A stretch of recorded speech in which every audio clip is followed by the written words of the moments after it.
Hello, welcome to my channel. ఈరోజు ఈ వీడియోలో మనం యుఎస్ఏతో మనకి ఈరోజు ఒక ట్రేడ్ డీల్ కుదరడం జరిగింది. ఈ ట్రేడ్ డీల్ వల్ల మన దేశానికి చాలా భారీ ఎత్తున ఉపయోగాలు వచ్చే అవకాశం ఉంది. ఈ ట్రేడ్ డీల్ పూర్వాపరాలు ఏంటి, అసలు ఈ డీల్ జరగడానికి కారణాలు ఏంటి అనేదాన్ని ఈ వీడియోలో కొంచెం డీటెయిల్గా తెలుసుకుందాం. ముందుగా ఈ ఛానల్ సబ్స్క్రైబ్ చేసుకోకపోతే ప్లీజ్ ఈ ఛానల్ సబ్స్క్రైబ్ చేసుకోండి. ఈ ఛానల్ అభివృద్ధికి మీ వంతు సహకారం అందిస్తారని ఆశిస్తున్నాం.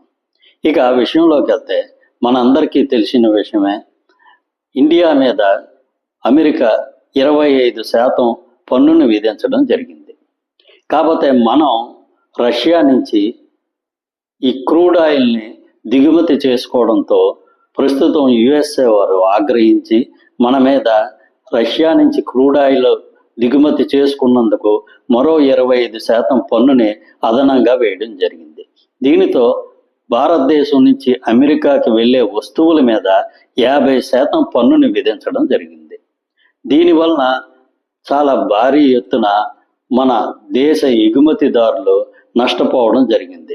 దీనితో అమెరికాకి మన దేశం నుంచి వెళ్ళే వస్తువులు చాలా వరకు కాస్ట్ పెరిగిపోయి గ్లోబల్గా మిగతా దేశాలతో కంపీట్ కాలేక మన ఎగుమతులు కొంతవరకు తగ్గిపోవడం జరిగింది. దీని మీద గత కొంతకాలంగా మన భారతదేశానికి అమెరికాకి మధ్య చాలా వరకు సంప్రదింపులు జరుగుతున్నాయి. ప్రస్తుతం దీని మీద ఒక నిర్ణయం తీసుకోవడం జరిగింది. ఈ నిర్ణయం ప్రకారం మన దేశానికి ఈ రష్యా నుంచి క్రూడ్ ఆయిల్ దిగుమతి చేసుకున్న 25%ని కట్ చేయడం జరిగింది. అదేవిధంగా మన దేశం మీద వేసిన 25% పన్నుని 18%కి తీసుకురావడం జరిగింది. దీనివలన మనం చాలా వరకు అమెరికాకి ఎగుమతి చేస్తున్న దేశాల లిస్టు తీసుకుంటే మనకి చాలా వరకు మంచి గౌరవప్రదమైన పన్ను రేటే మనకి వచ్చిందని అనుకోవచ్చు. ముఖ్యంగా మనకన్నా తక్కువ ఉన్నది కేవలం యూరోప్ యూనియన్ దేశాలు, జపాను, సౌత్ కొరియా, ఇలా 4-5 దేశాలకు మాత్రమే మనకన్నా తక్కువ పన్ను ఉంది. మిగతా అన్ని దేశాలకి మనకన్నా చాలా ఎక్కువ పన్నులు విధించడం జరిగింది. ముఖ్యంగా చైనా నుంచి వచ్చే వస్తువుల మీద దాదాపు 37% పన్నుని అమెరికా వేయడం జరుగుతుంది. దీనితో మనం చైనాతోని పోటీపడి వాళ్ళకన్నా తక్కువ రేటుకి మన వస్తువుల్ని అమెరికాకి ఎగుమతి చేసే అవకాశం ఎక్కువగా ఏర్పడుతుంది. కాకపోతే ఇక్కడ అనుమానాలు ఏంటంటే, అసలు ట్రంప్ సడన్గా ఇలా మన దేశం మీద పన్నులు ఎందుకు తగ్గించారు? దీనికి ప్రధానమైన కారణాలు ఏంటంటే, ఈ మధ్యనే ఒక 3-4 రోజుల క్రితం మనం అంటే యూరోపియన్ యూనియన్తోనే మనం స్వేచ్ఛా వాణిజ్యానికి సంతకాలు చేయడం జరిగింది. అంటే యూరోపియన్ యూనియన్ అంటే దాదాపు 27 దేశాల సమూహం. ఈ 27 దేశాలకు సంబంధించిన జీడిపి దాదాపు $22 ట్రిలియన్ ఉంటుంది. అంటే చాలా భారీ ఈ ఎగుమతులు చేయడానికి అవకాశం ఉన్న ఒక ఏరియా ఈ యూరోపియన్ యూనియన్. అదేవిధంగా కెనడాతో కూడా మనం దగ్గరవే అవకాశాలు చాలా ఎక్కువగా ఉన్నాయి. కెనడాతో మనం యురేనియంని దిగుమతి చేసుకోవడానికి ఒక అగ్రిమెంట్కి బహుశా ఈ మార్చిలో సంతకాలు చేసే అవకాశం ఉంది.